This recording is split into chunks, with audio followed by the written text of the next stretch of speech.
Hello and welcome to SBK Edge Rush Extra. Tom Collins not only back in the house, but back with a bang, back off a big week, landing your very first Drew Lock of the week over on SBK Edge Rush in some kind of style, Tom. Loving that work.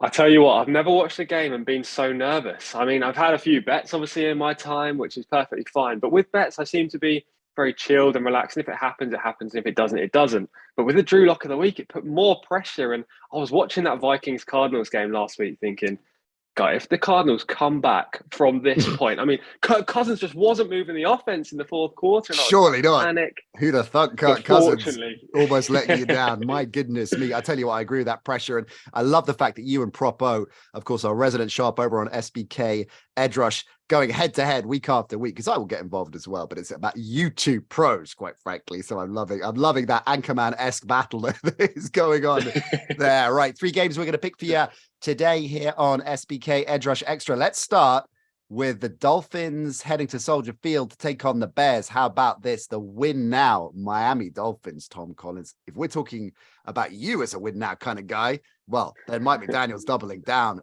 Big moves at the trade deadline. Jeff Wilson added to the ground game, an already impressive offense, but most importantly of all, probably the most significant, certainly the highest profile deal done at the trade deadline. Bradley Chubb, one of the best pass rushers in the business, being added to this Miami defense that, quite frankly, Tom, needed it. Right? If you look at the numbers, ranked 23rd in terms of sack ranking in the league, a quarterback passer rating, opposition quarterback passer rating of 29. Now, there are different elements to this, with Tua being out and the impact that had on the offense and therefore on the Miami D. Those numbers are slightly skewed, but nevertheless, it does feel to me that this is the missing piece, and the Dolphins are looking at a Super Bowl run here. Yeah, clearly the organization believed the Super Bowl was a realistic opportunity this year. Now, they're in a tough conference. I mean, we don't forget, like in the AFC, we've got the Buffalo Bills, we've got the Kansas City Chiefs. So they're going to need to add to their team, and they're going to need to play lights out from now to the end of the season. I think Bradley Chubb's a fantastic addition. I also think Jeff Wilson's a really good addition as well, because albeit Chase Edmonds was performing earlier this year when Raheem Mostert was out injured, he kind of fell off a little bit and he wasn't really doing the blocking game when Mostert was out on the sidelines taking a breather. So I think with Jeff Wilson in, you've got a proper running back, one that can pass, one that can catch the ball, and one that can block. So I think they picked up 2 really good players there. They're going to get more healthy on defense as well. And it's really hard to see the Bears beating them this week, especially given last week in the second half against the Lions, the Dolphins pitched a shutout on defense. Yeah, I mean, the Bears are trending in the opposite direction, of course. As teams approach trade deadline, I wrote about this for SBK, of course, this week over on the website. You have teams that are essentially stockpiling picks for the future in the Bears, despite adding Chase Claypool, which is one of the more intriguing moves, I think, of the deadline. They jettisoned Robert Quinn, Roquan Smith. So they are in exchange, of course, for future collateral and picks. So they're clearly signing off this season. It's always interesting when a team does that. We saw with Carolina, a couple of weeks back, Matt Rule goes, they are the whipping boys of the league. It can have a galvanizing effect. And those that are left behind, those that are left in the building, like, all right, let's go. Let's show people what we're made of. I don't think this is one of those spots, though. You make a great point about that AFC, though, in Miami. They're 5-3 now. Assuming they win, they move to 6-3, but they're in the East, so it's going to be very hard to supplant the Bills. So they're going to have to do it the hard way, aren't they? They're going to have to go through the wildcard route, and we see it happen, but it adds that extra bit of pressure and challenge when it gets to the playoffs, the deep waters of the playoffs.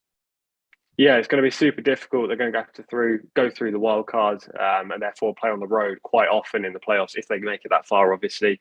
They've been okay on the road so far. Not phenomenal, but okay. This week, we'll see them on the road again at Soldier Field. And all Miami fans will be looking at that weather forecast thinking, please give us some respite with the weather in Chicago, because we know what it can be like. Fortunately, I had a look at the forecast earlier and it looks like 18 degrees and sun. Oh, so, balmy. Miami are going to be, they're going to be happy with that.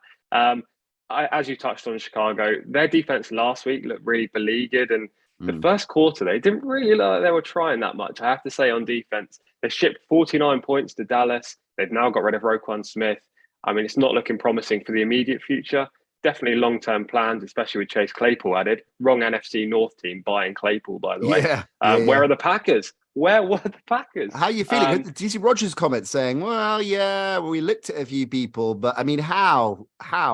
I do not want to be in the training facility the day after trade deadline with Aaron Rodgers. I mean, we've seen him throwing his toys out of the pram quite a lot this season already.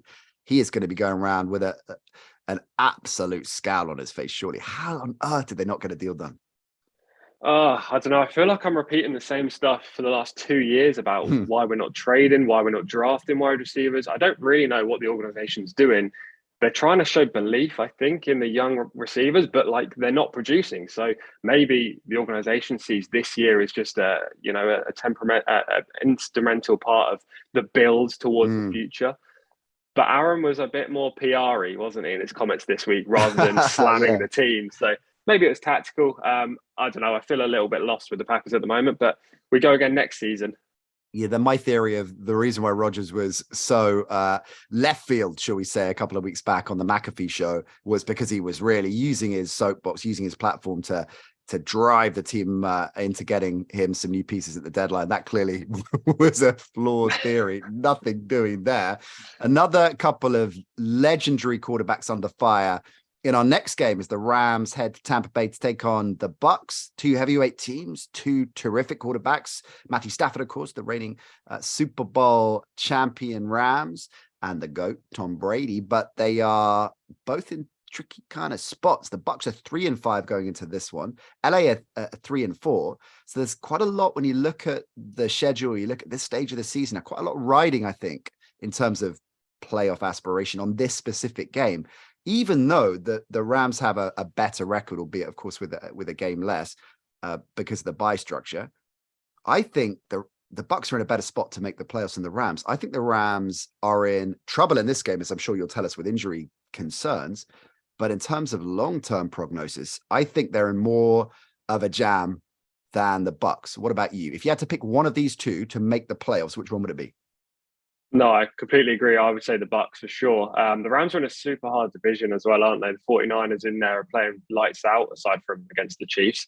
The Seahawks with Geno Smith, who's suddenly, I don't know, he's the new Patrick Mahomes. Geno can't miss a pass. So yeah, they're in a really difficult spot. The Cardinals, well, push them aside. They're not good enough. But yeah, I think the Bucks have got a good chance of bouncing back, but they do require the wide receivers to get more separation, the running game to get going, and the run defense to actually stop the opposition, because albeit Tampa have been really good on pass defense in terms of the league this year, their pass offense, I mean, Tom Brady's playing well. He's second in total passing yards. He's thrown 9 TDs and just 1 interception, but 9 TDs across 8 games for Tom Brady. I mean, that's unheard of. This year, you need more than basically 1.1 touchdowns per game to win. Like, it's not going to happen going long term. So absolutely. Just on that, Tom, on that, I think it's a really interesting point, because everybody predictably is piling on to this narrative of Brady's done. Finally, he's done. He's jumped the shark. But he clearly isn't playing. It's not a vintage Brady year by any stretch, but he is by no means done. The issues, his line, as we expected, are going to put him under undue duress. His receivers are letting him down. So I don't think there is a huge amount to be concerned about in terms of mechanics and mindset with Brady for the second half of the season. As we've talked about before on this show, if you look at that Super Bowl winning season, the Tampa Super Bowl winning season, not quite to this degree, but there were all kinds of concerns about the Bucs offense around about the first 8 weeks or so of the Brady era in Tampa Bay. Oh, what a disaster this is proving to be. They might not even make the playoffs. It was echoing the same things. So I can see a turnaround. You contrast that with Stafford and the Rams. So you just drop some numbers with Brady, and whilst it isn't as prolific as it needs to be, it's certainly the right balance in terms of that touchdown to interception ratio. Stafford, 7 touchdowns, 8 picks. They got 0 ground game. They didn't deal Cam Akers. I mean, how the hell they didn't manage to deal him when everybody, they must have been chatting to everybody. He's an injury out anyway. In fact, the ground game's banged up going into this one. Cooper Kupp's an injured out going into this one. Allen Robinson hasn't lived up to the hype and the potential that they were expecting, the productivity they're expecting to see. And their line, not the same as it was in the glory days. So I just can't see, offensively anyway, many positives here for the Rams going into this spot. No, I completely agree. And as you say, if Cooper Cup is not playing in this game, then they Oof. have very little for Matt Stafford to work with. And we've seen in the past with the Lions and with the Rams when they've had injuries, when Stafford has nothing to work with, he still tries to force the ball to these players. And that Mm. results in numerous picks and turnovers, which you just cannot afford, especially against teams like the Bucks if they do bounce back. The only positive for the Rams in this spot is that Tom Brady is 0-3 against Sean McVay's Rams. Mm. Now, they'll be looking at that stat and think, you know what, we've got the edge here on the Bucks. But at the same time, as we've touched on, the only negative for this Tampa defense so far this year is the run game. The Rams have nothing, especially if Cam Akers doesn't play. Henderson's okay, but he's not going to get it really done against this side. I mean, it's really hard to be very confident about either team, especially on the spread. Sure. Yeah. The Bucks are 3-point favorites, but I mean, even that number's not exactly ideal, is it? People always look for 2.5 or whatever to account for field goals. And also the over-under line is set to 42.5. Mm. If both offenses do bounce back in some way, then that line is far too low. Mm. But at the same time, how do we know that's going to happen? I think the logical play, if you're betting on this game, is to take the unders, because from what we've seen so far this year, these offenses just aren't cutting it. And the likelihood of that happening again, I'd say, is quite high. I know that I think Propo was keen on the unders, wasn't he, on SBK Edge Rush on the next unders show? king of Plumpton. So of course he is. I mean, always take an under. I think there's value here, and you make a great point about the difference, the key line 3, of course, and I would feel more comfortable with 2.5. I think there's real value in the Bucks here, particularly. We're obviously recording this Friday, right? So you, as always, as well as the weather, which you studiously keep an eye on. The injury reports are critical, and Cup obviously is the big one. But they've got Williams as well as Akers injury doubts in terms of the ground game, for what that matters in terms of how much the ground game has struggled for the Rams.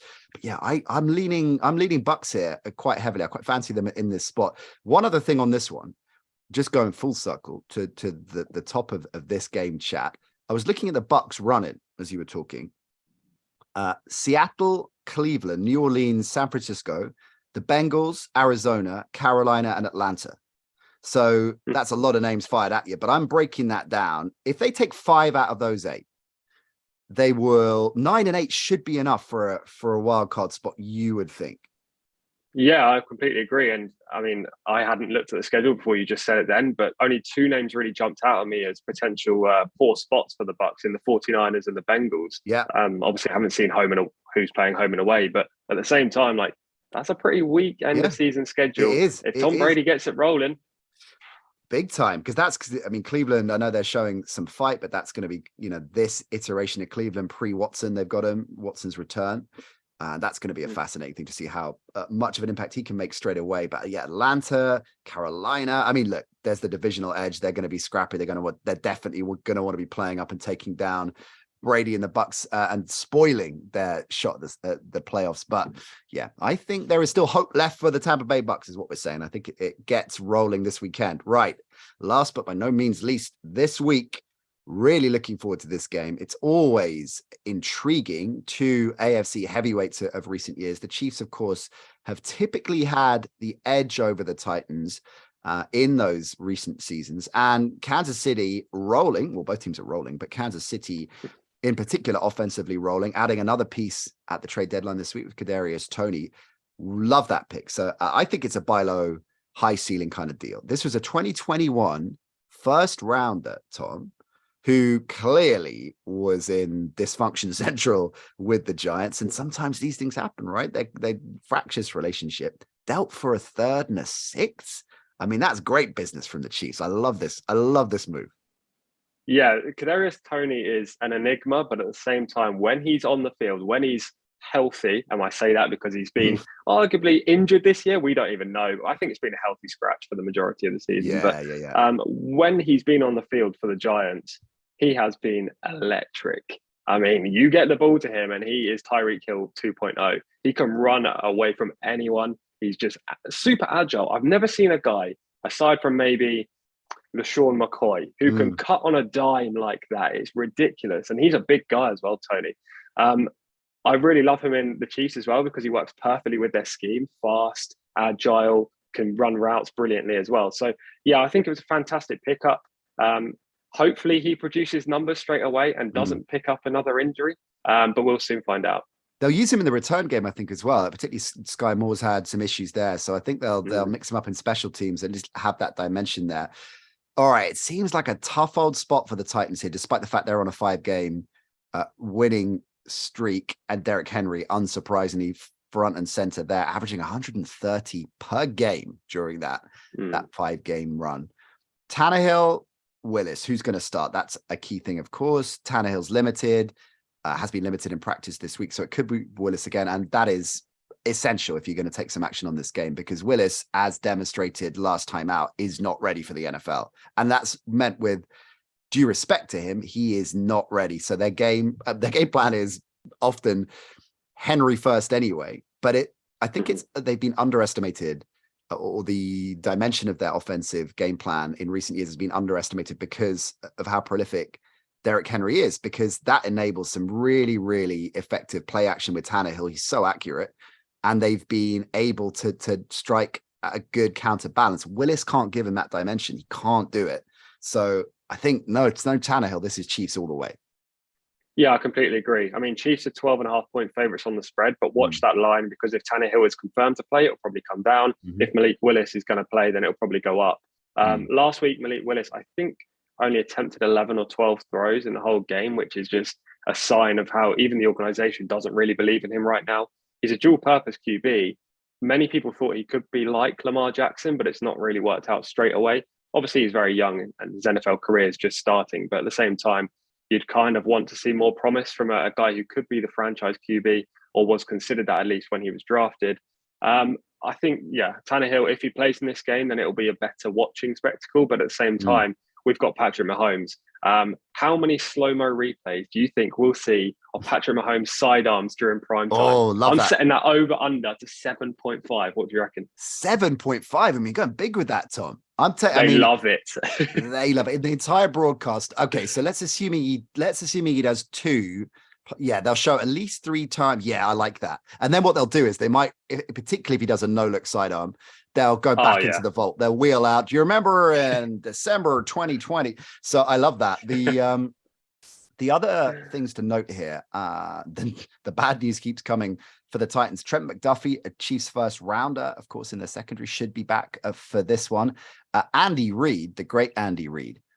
Let me throw this at you, put you on the spot. What do you think Andy Reid's record is career-wise, so not just with the Chiefs, off a bye week? Because the Chiefs coming into this game off their bye. What's his career win-loss record, do you think?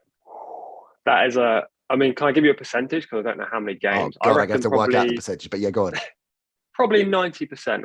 I tell you what I have looked at while you work out that percentage. Yeah, that's going to take me a while. You roll with that, and I'll pretend I'm working it out in my head as I look up on Google percentage calculator. But what I actually did look at this kind of when I was doing my prep. I was looking at the Chiefs with Mahomes and their record after a bye week, and they're 4-0 with Mahomes at the helm. So I know for a fact that they're 4-0 the last 4 seasons. But I imagine Andy Reid, the brilliant tactical genius that he is, that record is going to be super high. 85%. I'm reliably informed. 20-3. I mean, that's pretty incredible stuff, and particularly if he's going up against a young, inexperienced quarterback, Belichick style, as we saw. Thank goodness for me and my Drew Lock of the Week last time out. Good shout with that one. Good shout. Broke the duck. Needed that one. Needed that win. Just call me the Vegas Raiders are tipping right now. It's the comeback's on. So I really, really like the Chiefs, obviously, in either spot. But yeah, that's the key, I think, in terms of covering. Tannehill, bit of a gamble. No Tannehill, Chiefs all the way. The other thing, I think it's supposed to be the only positive for Tennessee here, no Frank Clark, and that's worth noting because he's out for 2 games. If you're looking at the Chiefs over the next couple of weeks, Frank Clark, keep up their D. No Frank Clark for 2 games. All right, there we go. We are done and dusted once again. Feeling confident about the picks this week, Tom? Yeah, I'm feeling really confident. I love these 3 games. I think the unders in the Bucks Rams is specifically especially good bet there. I think the Dolphins are going to win quite comfortably against the Bears, and I'll be taking the Chiefs with the handicap, no matter if it goes up or down, or if you want to go in now at the 12.5, because I mean, just to put one slight little point back on that game, I mean, the Chiefs put up 44 points against the 49ers defense. If they can do that against the 49ers, now fresh off the bye with another weapon on offense, they should be able to do it against the Titans, who are going to be very one-dimensional. So, Yeah, I think the Chiefs minus 12.5 right now would be my Drew lock of the week in terms of this pod. Obviously, go check out SBK Edge Rush on the Nat Coombs show for my actual Drew lock of the week, and Nats, of course, as well. We're in fine form lately. Hey, there you go. You see, I'm in terms of the last week, 100%, and you are, of course, on the season with the Drew Locks, 100%. Propos having a good week as well. So as you say, go and check that out. The Nat Coombs show available on all good podcatchers, and that show SBK Edge Rush features Tom, features Propo, and we get you set for a look at some of the other games from this weekend's slate. One more thing before we get out of Dodge. For all new SBK customers, bet £10, get £30 in free bets. So get involved. But if you do, of course, 18 plus and be gamble aware. Tom, fine work, my friend. Enjoy this week. And I will see you same place next week. Indeed. See you then.